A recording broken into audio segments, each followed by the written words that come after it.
Congress government ప్రతిపక్ష లీడర్లను బయటికి రానిస్తలేదు. ప్రజల తరపున ప్రశ్నించనిస్తలేదు. అన్యాయాన్ని అడుగనిస్తలేదు. ఏందిది? ప్రభుత్వమా లేకుంటే ఫాసిజమా? ఓ ఇది నేననేది కాదు. బీఆర్ఎస్ పార్టోళ్ళు అడుగుతుర్రు. పోలీస్ రాజ్యం నడుస్తున్నదా అంటున్నారు. మరి గా ముచ్చటేందనేది మనం కూడా తెలుసుకోవాలి కదా. పాండ్రి మళ్ళా మాజీ మంత్రి హరీష్ రావు మీద కేసు పెట్టింది కదా కాంగ్రెస్ సర్కారు. అది ఎందుకు పెట్టినరో చెప్పుమంటుర్రు బీఆర్ఎస్ పార్టోలు. ఎందుకొరకు కేసు పెట్టాల్సి వచ్చింది మా హరీష్ రావు మీద? అధికారంలోకి వచ్చిన మొదటి ఏడాదిల్నే 6 గ్యారెంటీలు అమలు చేస్తామంటిరి. ఏమైంది మీ హామీల సంగతి? ఎటువాయే అని అడిగినందుక? 420 హామీలను 420 చేసిండ్రు అన్నందుక? ఏనుముల రేవంత్ రెడ్డిని ఎగవేతల రేవంత్ రెడ్డి అన్నందుక? ఎందుకు పెట్టిండ్రు కేసు? మా హరీష్ రావు రుణమాఫీ గురించి అడిగినందుక? రుణమాఫీ పేరుతోని రైతులను దగా చేసిన సీఎం ఆయన హాయిగానే ఉన్నాడు.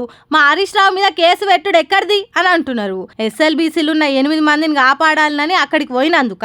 వాళ్ళని కాపాడుట్లా సర్కార్ ఫెయిల్ అయింది అన్నందుక? అంటే కాంగ్రెస్ గవర్నమెంట్ లా సర్కార్ను ప్రశ్నించొద్దా? 14 నెలలల్లా 4 ప్రాజెక్టులు కుప్పగూల్నే అన్నందుక కేసు పెట్టింది.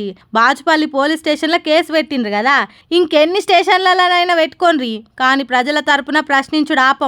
కాంగ్రెస్ సర్కార్ జనానికి ఇచ్చిన హామీలు అమలయ్యేదాకా మా హరీష్ రావు ప్రశ్నిస్తూనే ఉంటాడు.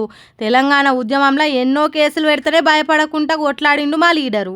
అసోంటి మా హరీష్ రావుకు మీ కాంగ్రెస్ పార్టీ పెట్టే కేసులు పెద్ద లెక్కే కాదు అని అంటున్నారు బీఆర్ఎస్ కార్యకర్తలు. అక్రమ కేసులు పెట్టి ప్రజాస్వామ్యాన్ని అన్ని రోజులు కూని చేయలేరు. నిజాయితీగా కొట్లాడతాం, మా లీడర్లను నిలబెట్టుకుంటాం అని హరీష్ రావు మీద ఉన్న అభిమానాన్ని ఎల్లబోసుకుంటున్నారు. మరి చూడాలి ముందు ముందు ఏం జరుగుతాయో, ఇంకెన్ని కేసులు అవుతాయో.